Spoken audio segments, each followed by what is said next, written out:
Hello बच्चों, कैसे हैं आप? बच्चों हम लोग चैप्टर 6 पे आ चुके हैं और चैप्टर 6 यानी इलेक्ट्रोमैग्नेटिक इंडक्शन, उसका हम लोगों को सीबीएसई के पुराने साल के प्रीवियस ईयर के क्वेश्चंस डिस्कस करने हैं। ठीक है बच्चों, बिल्कुल। इस क्लास को देखने से पहले आपको कम से कम इलेक्ट्रोमैग्नेटिक इंडक्शन के बारे में थोड़ा बहुत पता होना चाहिए, क्योंकि हम लोग प्रीवियस ईयर के क्वेश्चंस डिस्कस कर रहे हैं तो उनमें थोड़ा बहुत कॉन्सेप्ट्स भी डिस्कस हो जाएंगे, लेकिन पूरा चैप्टर डिस्कस नहीं होगा, है ना। जो डेरिवेशंस हैं वो एक दो बार तो डिस्कस कर लिए जाएंगे, लेकिन बार बार उनको डिस्कस नहीं किया जाएगा। तो कम से कम आपको डेरिवेशंस की नॉलेज होनी चाहिए। फैराडे लॉ क्या होता है ये पता होना चाहिए। Magnetic field lines, magnetic flux, ये सब क्या होता है ये पता होना चाहिए। ठीक है, चलिए बढ़ते हैं सीबीएसई के पुराने साल के क्वेश्चंस की तरफ, इलेक्ट्रोमैग्नेटिक इंडक्शन के।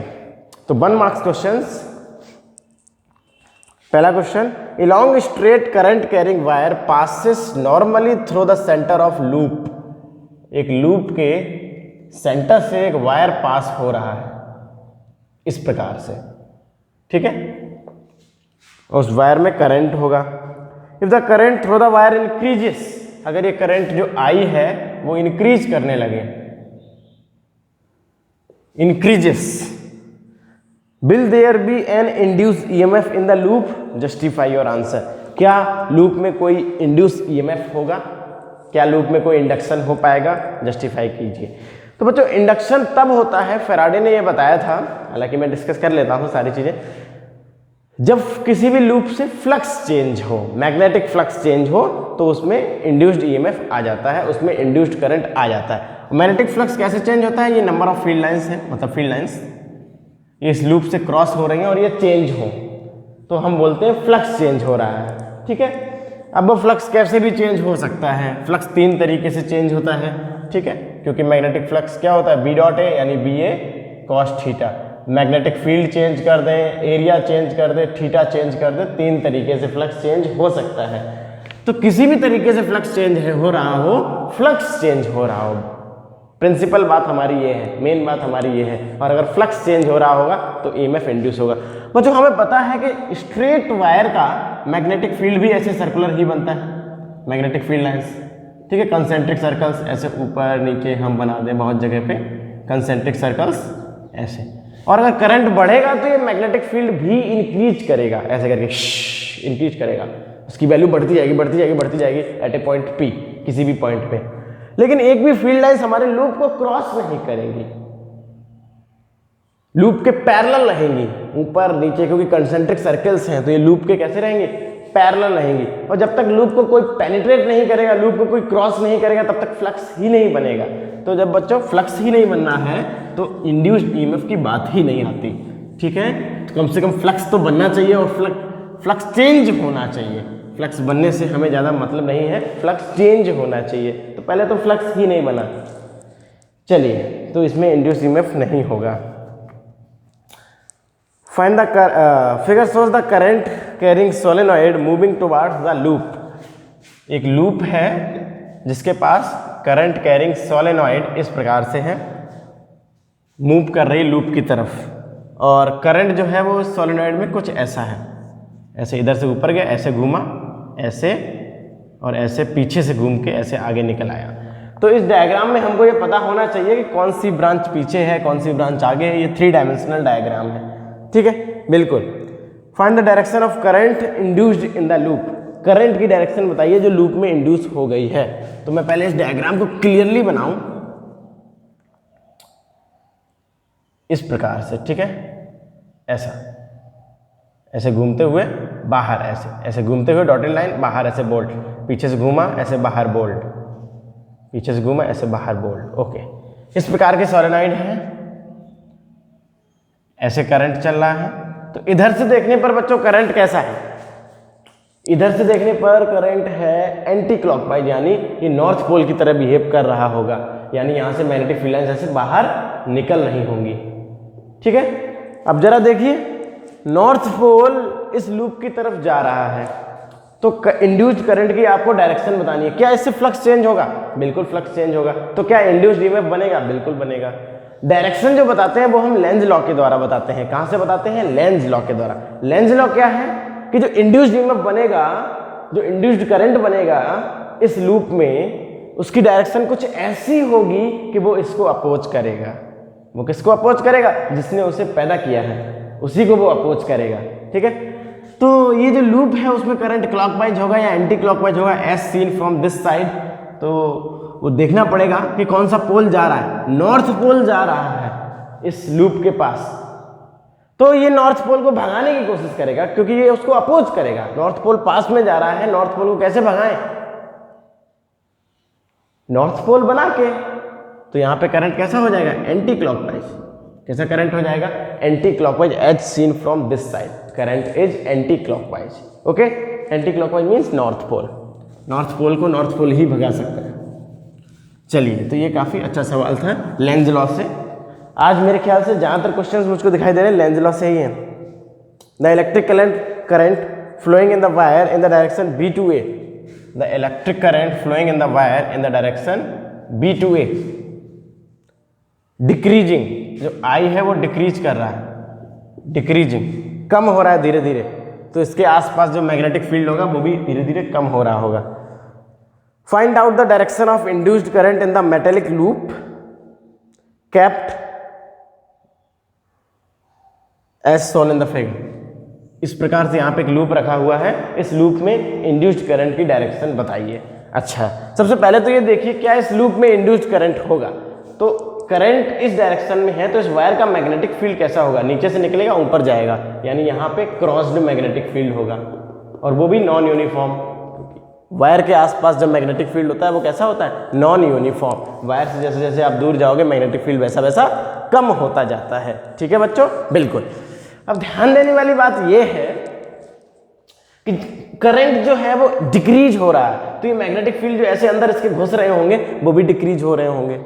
अगर मैग्नेटिक फील्ड डिक्रीज हो रहे हैं तो इससे फ्लक्स चेंज हुआ, इससे फ्लक्स चेंज हुआ, और चेंजिंग फ्लक्स क्या इंड्यूस करता है? ईएमएफ इंड्यूस करता है। तो ईएमएफ की जो डायरेक्शन होगी, करंट डिक्रीज कर रहा है, इसको अपोज करने की कोशिश करेगा, तो डिक्रीज को इंक्रीज कराने की कोशिश करेगा, इसलिए हम करंट की डायरेक्शन वही बना देंगे जिस डायरेक्शन में करंट था। अभी यही अगर करंट इंक्रीज हो रहा होता तो उसको डिक्रीज करने की कोशिश करता, तो हम ऐसी डायरेक्शन बना देते।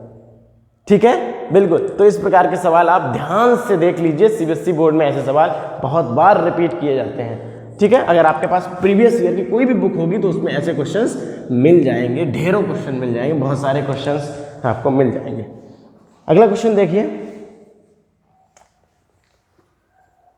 2 स्फेरिकल बॉब्स, 2 गोल गोल बॉब हैं spherical, one metallic and other of glass. एक मेटल का है, ये मान लें मेटल का है, और दूसरा आइडेंटिकल है यानी उतना ही बड़ा है, ग्लास का है, कांच का है, सेम मास का। ठीक है, identical. 2 spherical bobs, one metallic and other of glass of the same size are allowed to fall freely. इनको ऐसे गिराया गया, allowed to fall freely from the same height above the ground. ठीक है, which of the 2 would reach earlier and why. इनमें से कौन सा बॉब, इनमें से कौन सी बॉल बोलते हैं हम इसको, पहले गिर जाएगा। तो अगर यही क्वेश्चन हमारा 11th क्लास का क्वेश्चन होता तो हम बोलते कि क्योंकि दोनों का साइज सेम है और हाइट भी सेम है तो सेम टाइम पे नीचे गिरेगी दोनों। ठीक है, एयर रेजिस्टेंस को अगर हम नेग्लेक्ट कर दें तो सेम टाइम पे गिरेगी। ठीक है, लेकिन ये क्वेश्चन आपको 12th क्लास में पूछा गया है, एक मेटल का है और एक ग्लास का है। जब वो अर्थ पे ऐसे नीचे गिर रहे होंगे तो दोनों ही स्फीयर अर्थ की मैग्नेटिक फील्ड लाइंस को क्रॉस कर रहे होंगे और नीचे गिर रहे होंगे, दनादन मैग्नेटिक फील्ड लाइंस को क्रॉस करते हुए नीचे गिर रहे होंगे। तो इनमें एक पे एडी करंट बन जाएगा, एक की सरफेस पे क्या बन जाएंगे? Eddy currents. एक की सरफेस पे क्या बन जाएंगे? Eddy currents. और दूसरे की सरफेस पे एडी करंट नहीं बन पाएंगे क्योंकि ये मेटल है। ठीक है, और ये एडी करंट क्या करेगा? अपोज करेगा, इसलिए इसका एक्सीलरेशन कम हो जाएगा। ये एडी करंट क्या करेगा? अपोज करेगा, इसलिए इसका एक्सीलरेशन कम हो जाएगा। ये देर में गिरेगा, ये जल्दी गिर जाएगा। एडी करंट के कारण ये देर में गिरेगा मेटल का, और वो ग्लास वाला जल्दी गिर जाएगा। ठीक है, बिल्कुल। क्योंकि 11th क्लास में हम ऐसे कॉन्सेप्ट पढ़ते नहीं हैं, एडी करंट वगैरह, अर्थ की मैग्नेटिक फील्ड, इसलिए वहाँ पे हम इन चीज़ों को नेग्लेक्ट कर देते हैं। और इसमें जो अंतर आएगा टाइम का वो बहुत ही नेग्लेजिबल आएगा, वो हाइट पे डिपेंड करेगा कि हाइट कितनी है, लेकिन फिर भी मेटल का पीछे रह जाएगा तो पीछे रह जाएगा, यही हमको लिखना है। ए फ्लेक्सिबल वायर और irregular shape crossed magnetic field है, cross cross cross cross cross, और एक फ्लेक्सिबल वायर है इस प्रकार का इर्रेगुलर शेप का, turns into circular shape, turns into circular shape, इसका अचानक से इस प्रकार से इसका एरिया बढ़ा दिया गया है और इसको एकदम सर्किल में कन्वर्ट कर दिया गया है, ऐसा सर्किल, ठीक है, turns into circular shape. When placed in the region of magnetic field normal to the plane of the loop, magnetic field इस प्रकार से है cross, predict the direction of induced current in the wire. बच्चों आप एक बात ध्यान रखिए, जब वायर ऐसे सर्कुलर वायर में कन्वर्ट हो रहा होगा तो एक बात ध्यान रखिए कि अगर आपसे पूछा जाए कि इंड्यूस ईएमएफ होगा, इसमें करंट इंड्यूस हो पाएगा या नहीं, तो आपको बता देना है कि हाँ करंट इंड्यूस होगा, क्योंकि इसका फ्लक्स चेंज हो रहा है। पहले इतना एरिया था, अब एरिया बढ़ गया है तो फ्लक्स इंक्रीज हो रहा है, चेंज ना बोल के हम क्या बोलेंगे, इंक्रीज हो रहा है। अगर फ्लक्स इंक्रीज हो रहा है तो ईएमएफ इंड्यूस होगा ही होगा, पक्की बात है। ध्यान देने वाली बात यह है कि डायरेक्शन की अगर हम बात करेंगे तो हमको लेंज लॉ कंसीडर करने पड़ेंगे, ठीक है। लेंज लॉ के अनुसार अगर फ्लक्स बढ़ रहा है, क्योंकि इसका एरिया बढ़ रहा है, ठीक है, तो फ्लक्स बढ़ेगा। अगर फ्लक्स बढ़ रहा है तो फ्लक्स को कम करने की कोशिश करेगा, कुछ इस प्रकार से करंट होगा। अच्छा, मैग्नेटिक फील्ड लाइंस कैसी है, ऐसी है। मैग्नेटिक फील्ड लाइंस कैसी हैं, ऐसी हैं।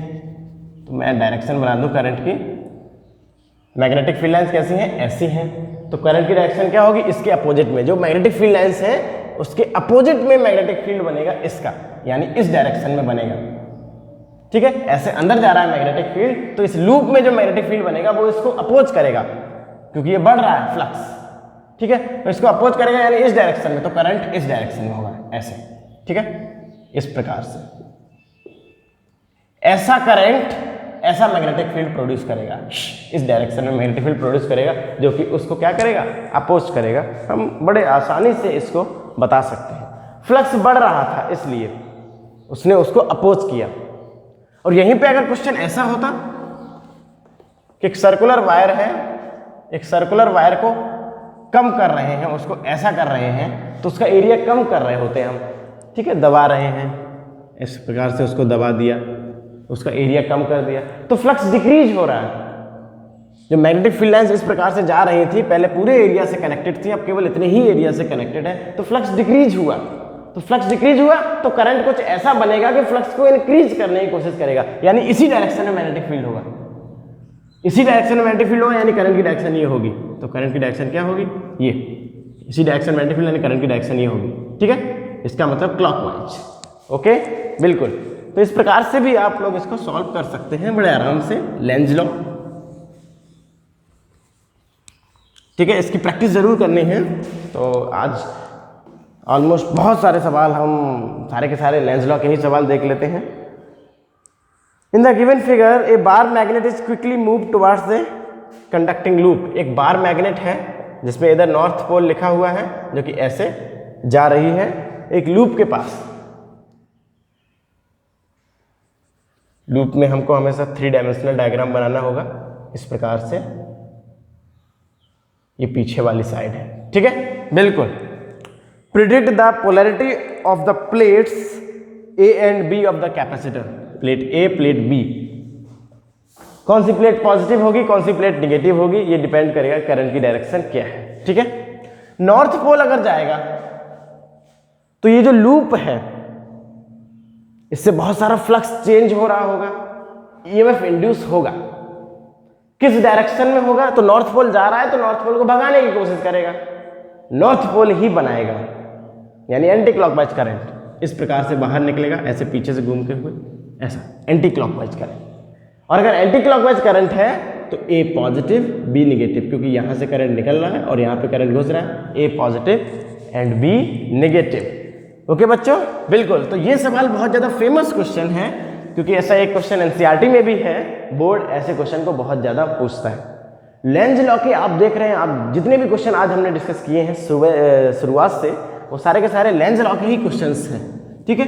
इंडक्शन में 2 ही लॉ हैं हमारे मेन, फैराडे लॉ और लेंज लॉ, ठीक है। फैराडे लॉ से हम कैलकुलेशंस वगैरह करेंगे, अभी केवल डायरेक्शंस की ही बातें चल रही हैं। जितने भी क्वेश्चंस हैं 1 मार्क के क्वेश्चन, तो उसमें हमारा लेंज लॉ मिल जाता है।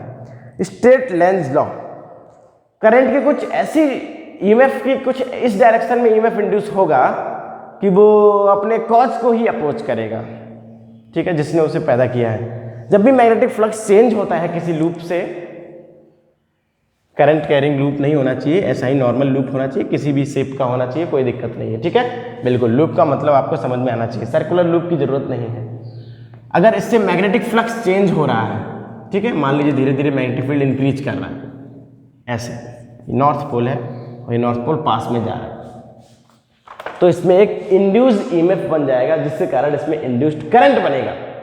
और इंड्यूस्ड करंट की जो डायरेक्शन होगी वो लेंज लॉ से बताई जाएगी, और जो डायरेक्शन होती है वो हमेशा इस प्रकार होती है कि वो किसको अपोज करती है, जिसने उसे पैदा किया है। अब नॉर्थ पोल अगर पास में आ रहा होगा तो ये नॉर्थ पोल को भगाने की कोशिश करेगा, कुछ ऐसी डायरेक्शन होगी, ठीक है। यहाँ पे नॉर्थ पोल है, नॉर्थ पोल को भगाना है तो यहाँ भी नॉर्थ पोल बना लेगा। तो as seen from this side current is anti clockwise direction, current is in anti clockwise direction, ठीक है, बिल्कुल।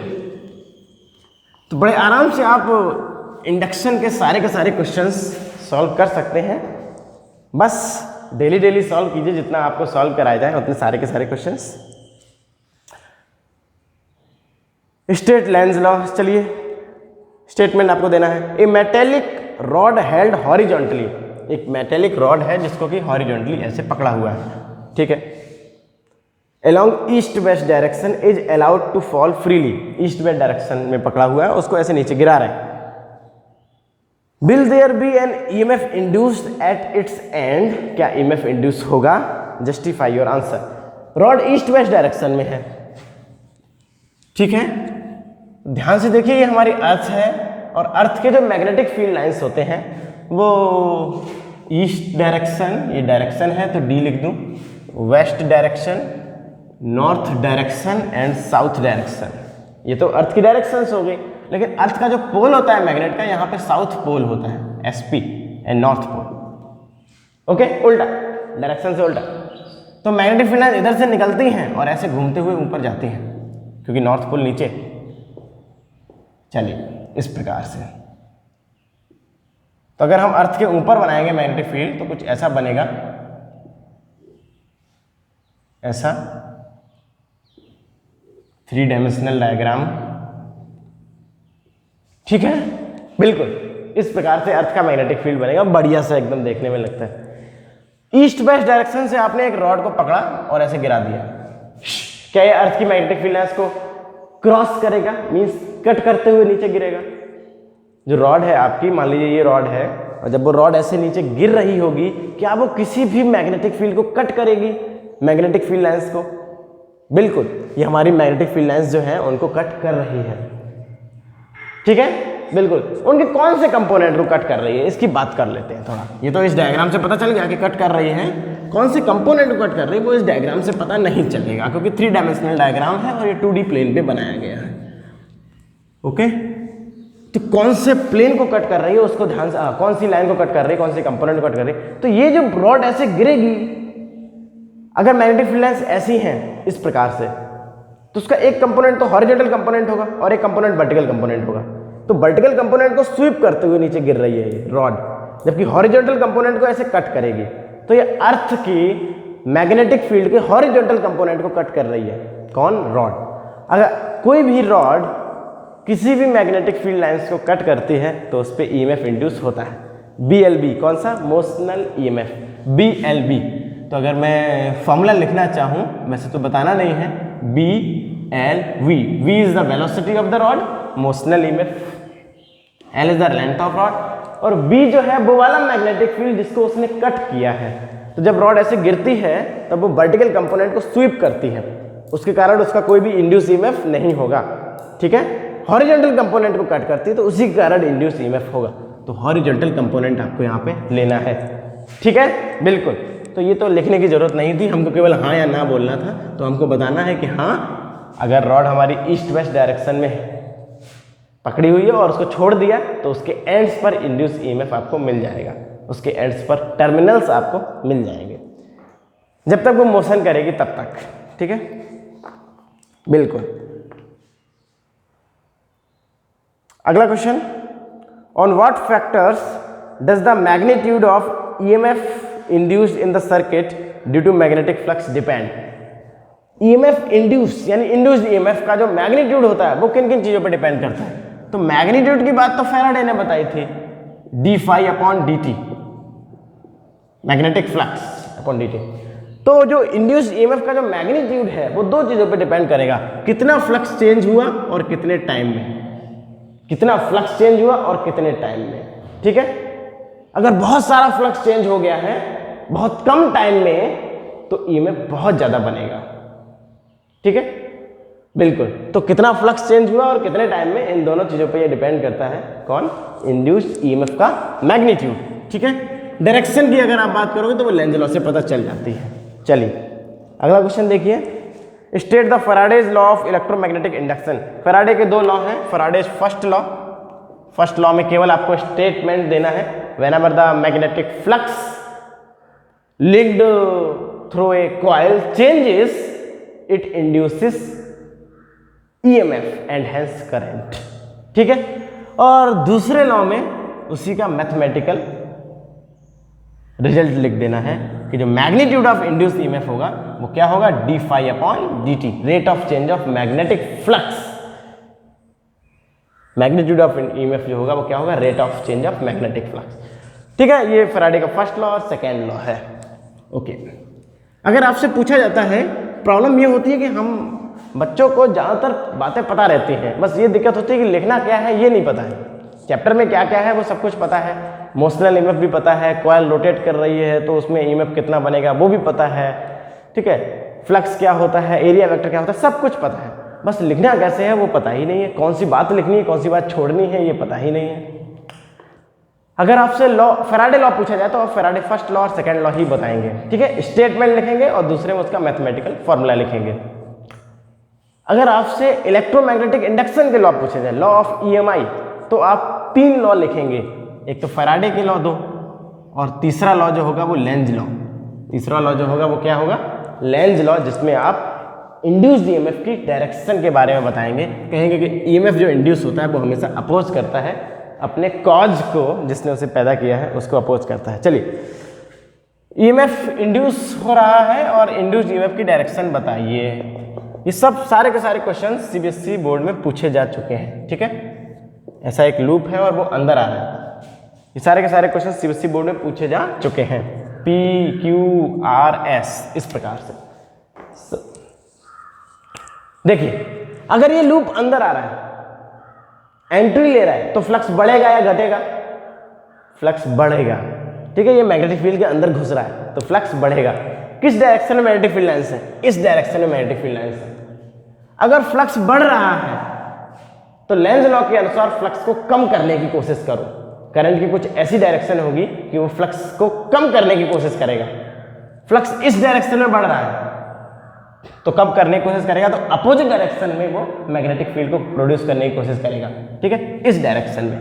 तो करंट की डायरेक्शन कुछ ऐसी हो जाएगी, ऐसी,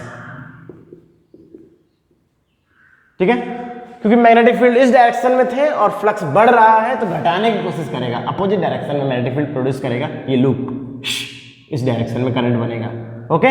तो आपको लिखना है एंटी क्लॉकवाइज डायरेक्शन QPSRQ, ठीक है, एंटी क्लॉकवाइज डायरेक्शन QPSRQ, ये लाइन लिखना जरूरी है QPSRQ, क्योंकि एंटी क्लॉकवाइज डायरेक्शन चेंज भी हो जाएगी, अगर आप पीछे से देखेंगे तो यही क्लॉकवाइज नजर आएगा, लेकिन QPSRQ ये चेंज नहीं होगा, ठीक है, बिल्कुल। तो इस प्रकार से हम इसका आंसर दे सकते हैं। तो ये एक एक नंबर में लेंज लॉ के बहुत सारे क्वेश्चंस पूछ लिए जाते हैं, तो हमको ये कम से कम पता होना चाहिए कि अगर एक लूप मैग्नेटिक फील्ड में जा रहा है तो उसमें इंड्यूस्ड करंट की डायरेक्शन क्या होगी, ठीक है, बिल्कुल। अगला क्वेश्चन है, करंट जो I है वो इंक्रीज कर रहा है, I इंक्रीज, तो एक लूप यहाँ पे रखा हुआ है और एक लूप यहाँ पे रखा हुआ है, दोनों में इंड्यूस्ड करंट की डायरेक्शन बताइए। तो पहली बात तो ये है कि हम डिस्कस कर चुके हैं इसमें इंड्यूस्ड करंट की डायरेक्शन कैसे निकाली जाती है। करंट इंक्रीज कर रहा है तो उसको डिक्रीज करने की कोशिश करो अपोजिट डायरेक्शन में। देखो, इसका एरो इधर है, हमने इधर एरो बना दिया, इधर भी डिक्रीज करने की कोशिश करो अपोजिट डायरेक्शन में, एरो इधर है, थोड़ा सा पास में बनाओ, ठीक है, इधर तो अपोजिट डायरेक्शन में बना दो, डिक्रीज करने की कोशिश करो, करंट बढ़ रहा है उसको कम करने की कोशिश करो, डिक्रीज करने की कोशिश करो।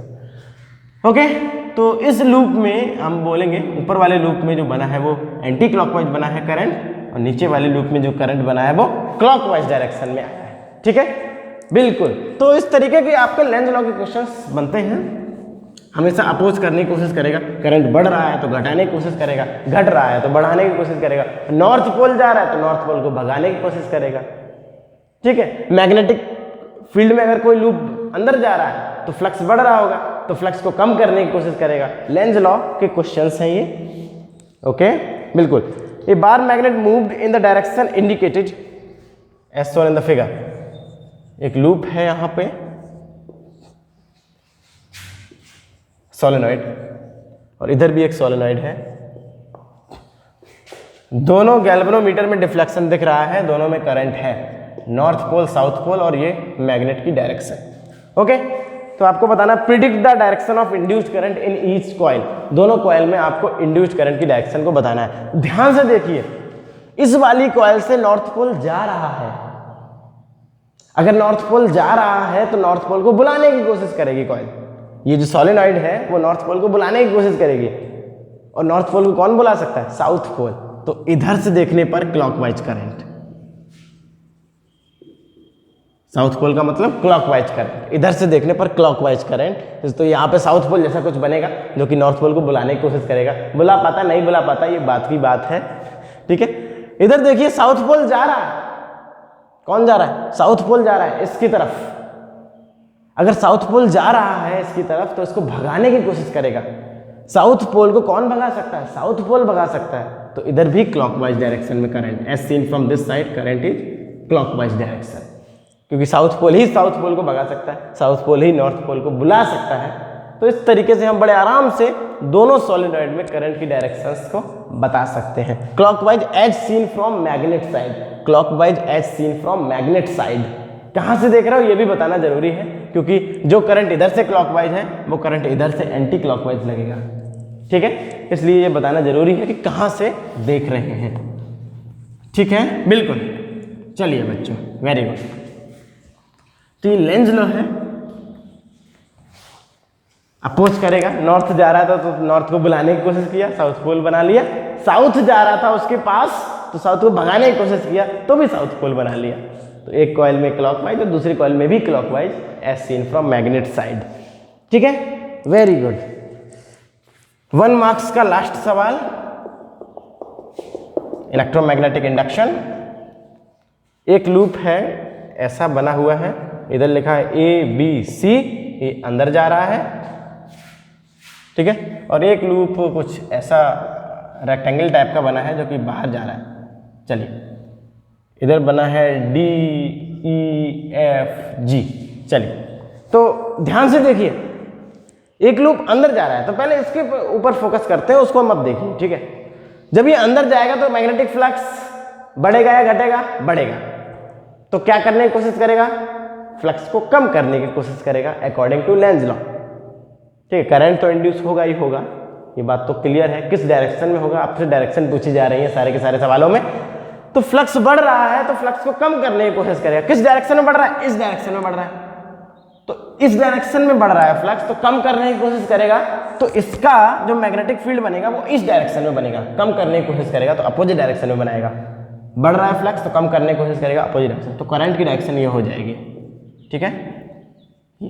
CABC, बाहर जा रहा है तो फ्लक्स कम होने लगेगा, इस डायरेक्शन में फ्लक्स था और वो कम होने लगा तो इसी डायरेक्शन में बनाएगा बढ़ाने के लिए, तो इसका जो फील्ड बनेगा वो भी इसी डायरेक्शन में बनेगा, ठीक है। और डायरेक्शन क्या हो जाएगी करंट की? अगर मैग्नेटिक फील्ड इस डायरेक्शन में है तो करंट की डायरेक्शन ऐसे आप घुमा के देख लीजिए, ठीक है। आप अंगूठे को सीधा रखिए और घुमा के देख लीजिए ऐसे।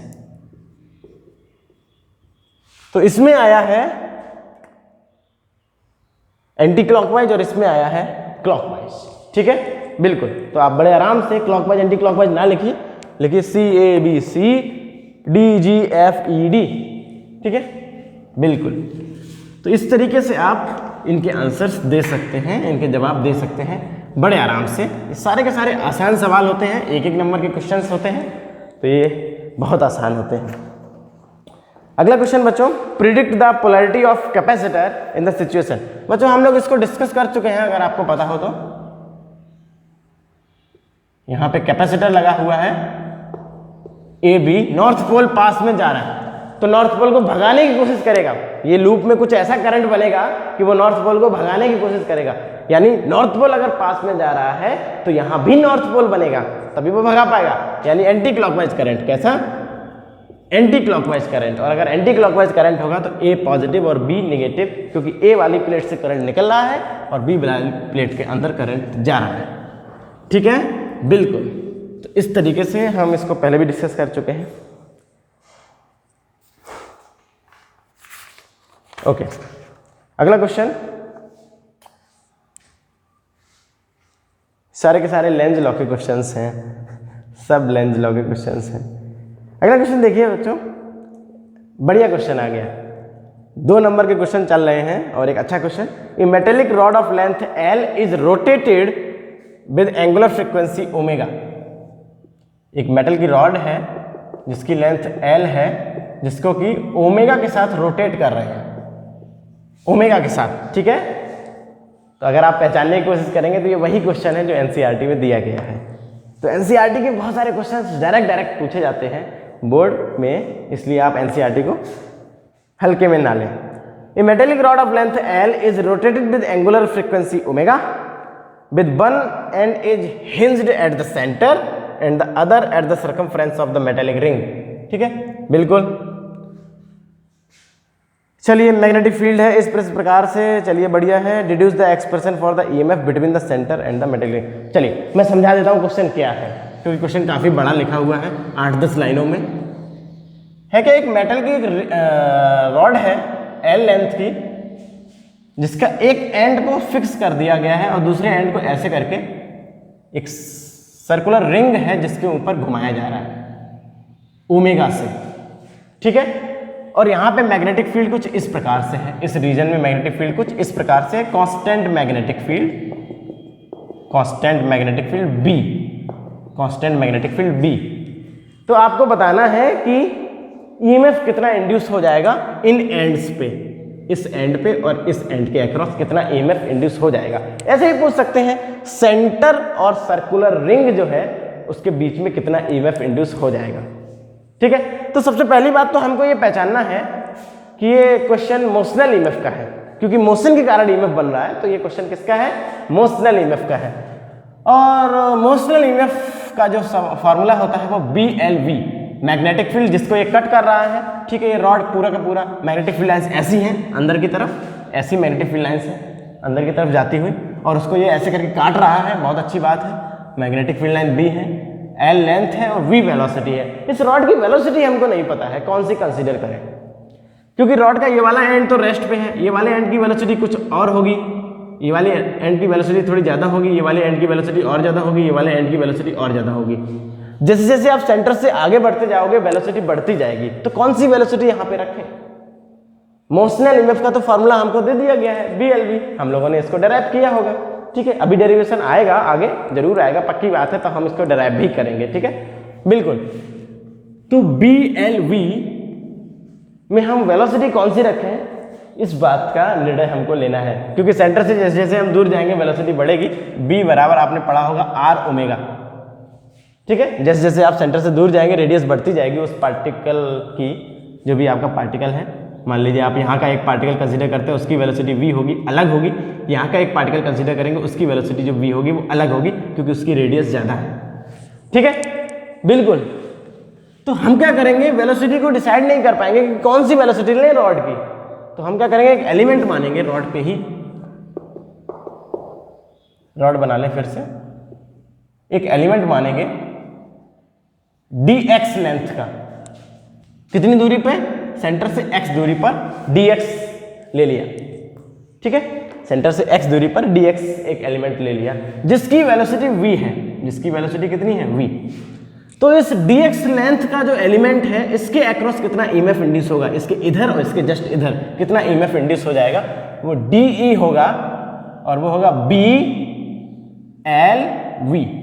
इसकी लेंथ केवल dx थी, इसलिए हमने उसकी लेंथ dx ले ली। ठीक है, तो DE हो जाएगा BL और V की जगह हम लिख देंगे x ओमेगा, क्योंकि इसकी रेडियस x है और जिस एंगुलर फ्रीक्वेंसी से घूम रहा है वो ओमेगा दिया गया है। ठीक है, बिल्कुल। तो DE हो जाएगा B ओमेगा x dx। तो टोटल EMF बनेगा, 0 से L तक की लिमिट लगा दीजिए, तो B ओमेगा बाहर निकालेंगे, x dx का इंटीग्रेशन करना है और x dx का इंटीग्रेशन क्या हो जाएगा, x स्क्वायर अपॉन 2। ठीक है बच्चों, बिल्कुल। और 0 से L तक की लिमिट लगा दीजिए, तो फाइनल आंसर आ जाएगा, L रख देंगे तो B omega L square upon 2। इसको हम बोलते हैं half B L square omega, half B L square omega. ये आ गया मोशनल EMF। ठीक है, इस और इस एंड के अक्रॉस 0 से L पूरा हमने कंसीडर कर ली लेंथ। ठीक है, 0 से L लिमिट लगाई है, तो 0 से L तक यानी यहाँ से लेके यहाँ इन दोनों के बीच का हमको EMF कितना इंड्यूस होगा ये पता चल गया। ठीक है बच्चों, बिल्कुल। तो ये बहुत अच्छा सवाल है, वेरी इंपॉर्टेंट क्वेश्चन, तो इसको आप लोग नोट कर लीजिए अच्छे से, अगर आपको नहीं आता है तो, और अगर आपको आता है तो भी इसको अच्छे से समझ लीजिए, क्योंकि ये बोर्ड में पूछा जा चुका है बहुत बार। और जो CBSE के पेपर होते हैं वो ऑलमोस्ट 100% रिपीटेड होते हैं। ऑलमोस्ट 100% का मतलब कभी कभार एक आध क्वेश्चन नया बना देती है CBSE, अन्यथा वो हमेशा रिपीट ही करती है। तो सारे के सारे क्वेश्चंस रिपीटेड होते हैं, तो आपको प्रीवियस ईयर क्वेश्चंस को लगाने का बहुत ज़्यादा फायदा होता है। ठीक है, बिल्कुल। मीन्स ये तो नहीं है कि यही पूरा आ जाएगा पेपर लेकिन आपका कॉन्फिडेंस बहुत बढ़िया बन जाएगा जब आप पेपर में देखेंगे कि 8, 10, 20 सवाल आपको पहले से ही दिखाए मिल जाएंगे, तो आपको कॉन्फिडेंस बहुत अच्छा हो जाएगा। पेपर को सॉल्व करने का जो एटीट्यूड होगा वो बहुत अच्छा बन जाएगा। Okay, A current is induced in coil C1। C1 एक कॉइल है, कॉइल बनी है कि सोलेनॉइड बना है, चलिए मैं कॉइल बना देता हूँ। एक कॉइल है और जिसका एक एंड इधर है, दूसरा एंड इधर है, यहाँ पे गैल्वेनोमीटर बना हुआ है, और यहाँ पे एक C2 कॉइल है जिसमें बैटरी लगी है और की लगा हुआ है। बहुत बढ़िया। तो जैसे ही हम की को दबाएंगे इसके मैग्नेटिक फील्ड क्रिएट होंगे और वो मैग्नेटिक फील्ड जो होंगे इससे लिंक हो जाएंगे। मैग्नेटिक फील्ड क्या क्रिएट करेंगे यहाँ पे, मैग्नेटिक फ्लक्स, और इंक्रीजिंग मैग्नेटिक फ्लक्स एक EMF इंड्यूस करेंगे जिस कारण से करंट बनेगा और गैल्वेनोमीटर में आपको डिफ्लेक्शन मिलेगा। A current is induced in coil C1. This is coil C1, this is coil C2 according to question. Write any two ways by which a large deflection can be obtained in the galvanometer. Galvanometer में large deflection चाहिए आपको, इस galvanometer में बहुत ज़्यादा deflection चाहिए, तो दो तरीके क्या हैं। तो एक तरीका तो ये है कि जो आप कॉइल को आगे पीछे कर रहे हैं, आगे पीछे करने से भी EMF इंड्यूस होगा, वो जल्दी जल्दी करने लगे। बहुत जल्दी जल्दी अगर आप करेंगे तो टाइम कम लगेगा फ्लक्स को चेंज होने में, और dt अगर कम होगा तो E बढ़ेगा। आपको पता है E = d∅/dt होता है, तो dt अगर कम होगा तो E बढ़ेगा। ठीक है, तो इंड्यूस्ड EMF बढ़ जाएगा अगर आप जल्दी जल्दी आगे पीछे करने लगेंगे तो, पहला तरीका। दूसरा तरीका ये भी है, अगर आप इसके नंबर ऑफ टर्न्स बढ़ा दें या इसके नंबर ऑफ टर्न्स बढ़ा दें तो भी इंड्यूस EMF बढ़ेगा। ठीक है, दो ही तरीके इन्होंने पूछे थे। नंबर ऑफ टर्न्स बढ़ाने से इंड्यूस EMF क्यों बढ़ा, क्योंकि बच्चों नंबर ऑफ टर्न्स अगर आप बढ़ा दोगे तो फ्लक्स बढ़ जाएगा। मान लीजिए एक लूप है तो एक लूप से मैग्नेटिक फील्ड निकल रहा है, तो फ्लक्स कितना बना, phi = B × एरिया। अगर दो लूप है तो दोनों से फ्लक्स क्रॉस हो रहा है तो 2 × B एरिया। अगर 3 लूप है तो 3 से फ्लक्स क्रॉस हो रहा है, 3 × B एरिया। तो जितने आप नंबर ऑफ टर्न्स बढ़ा देंगे फ्लक्स उतना ज़्यादा क्रॉस होगा, इसलिए नंबर ऑफ टर्न्स बढ़ाने से भी आपका ये बढ़ जाएगा EMF इंड्यूस। ठीक है, इंड्यूस्ड EMF। बहुत बढ़िया, वेरी गुड। इस तरीके से हम इंड्यूस्ड EMF के भी बहुत सारे क्वेश्चंस लगा सकते हैं। ठीक है, तो आज हमने कुछ सवाल देखे, जितने भी सवाल हमने कवर किए उनमें मोस्ट ऑफ द क्वेश्चंस में आपको केवल अभी जो रॉड वाला क्वेश्चन था उसमें आपसे मैग्नीट्यूड पूछ लिया, बाकी सभी में आपसे डायरेक्शन पूछ रहे थे। ठीक है, तो हम धीरे धीरे करके आगे बढ़ते जाएंगे। बस ध्यान हमको इतना देना है कि जितने भी सवाल हम लगवा रहे हैं वो सारे के सारे सवाल आपको भी एक बार जरूर लगाने हैं, कहीं भी रफ कॉपी में या फेयर कॉपी में कहीं भी लगाइए, लेकिन एक बार जरूर अपने कलम के नीचे से इन चीज़ों को निकाल दीजिए।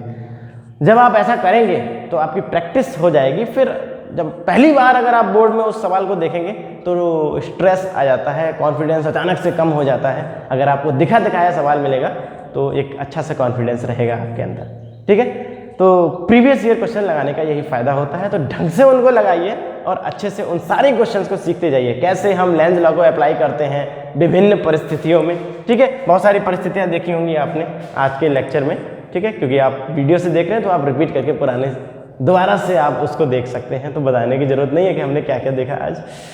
ओके, तो अच्छे से पढ़ते रहिए और प्रैक्टिस जरूर कीजिए लेंज लॉ की, ठीक है। एक नॉर्थ पोल आएगा तो लूप में कैसा इंड्यूस ईएमएफ बनेगा, नॉर्थ पोल जाएगा तो कैसा, किस डायरेक्शन में इंड्यूस ईएमएफ बनेगा, मैग्नेटिक फील्ड लाइंस में एक लूप अंदर आ रहा है तो कैसा बनेगा, लूप बाहर जा रहा है तो कैसा बनेगा, है ना। इंड्यूस ईएमएफ की डायरेक्शन क्या होगी, इंड्यूस्ड करंट की डायरेक्शन क्या होगी, तो ऐसा हमको पता रहना चाहिए। आगे जब हम अगली क्लासेस में भी हम इनको डिस्कस करेंगे तो आई थिंक कल की क्लासेस में, नेक्स्ट क्लासेस के लिए भी लेंज लॉ के बहुत सारे क्वेश्चंस हैं अभी और भी मौजूद, और अब न्यूमेरिकल्स आपके स्टार्ट हो जाएंगे। अब मैग्नीट्यूड पूछा जाएगा इंड्यूस ईएमएफ का, तो काफ़ी मज़ा आने वाला है। अगर आप अच्छे से पढ़ते रहेंगे, अच्छे से सुनते रहेंगे तो आप भी अच्छे मार्क्स लेके आएंगे बोर्ड में, ठीक है। Okay, thank you.